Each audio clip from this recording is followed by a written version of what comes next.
Hello parents, దీని గురించి మీరు ఒకసారి ఆలోచించండి. మనం మన టీన్స్ని ప్రొటెక్ట్ చేస్తున్నామా లేదా ఫ్యూచర్కి వాళ్ళను మనం ప్రిపేర్ చేస్తున్నామా?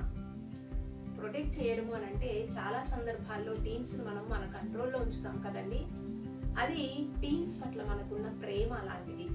వాళ్ళు కూడా మన మాటకు విలువనిస్తూ మనం చెప్పింది ఒబే అవుతారు కొద్దిపాటి భయంతో.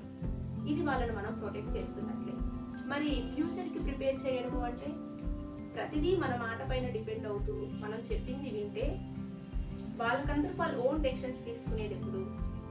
ఒక రెస్పాన్సిబిలిటీ పర్సన్గా చేంజ్ అయ్యేది ఎప్పుడు అంటే యాజ్ ఎ పేరెంట్స్గా మనం వాళ్ళకు కొద్దిపాటి ఫ్రీడమ్ ఇచ్చినప్పుడు. ఫ్రీడమ్ అనేది రూల్స్ని రిమూవ్ చేయకుండా పేరెంట్స్ యొక్క గైడెన్స్తో వాళ్ళను ఒక రెస్పాన్సిబిలిటీ పర్సన్గా వాళ్ళకంతలకు వాళ్ళు ఓన్ డెసిషన్స్ తీసుకునేలా ప్రిపేర్ చేయడమే. మనం వాళ్ళు ప్రొటెక్ట్ చేస్తే అది వాళ్ళకి సేఫ్టీని ఇస్తుందండి. మనం ఫ్రీడమ్ ఇస్తే వాళ్ళలో స్ట్రెంగ్త్ అనేది వస్తుంది, కాన్ఫిడెన్స్ అనేది వస్తుంది.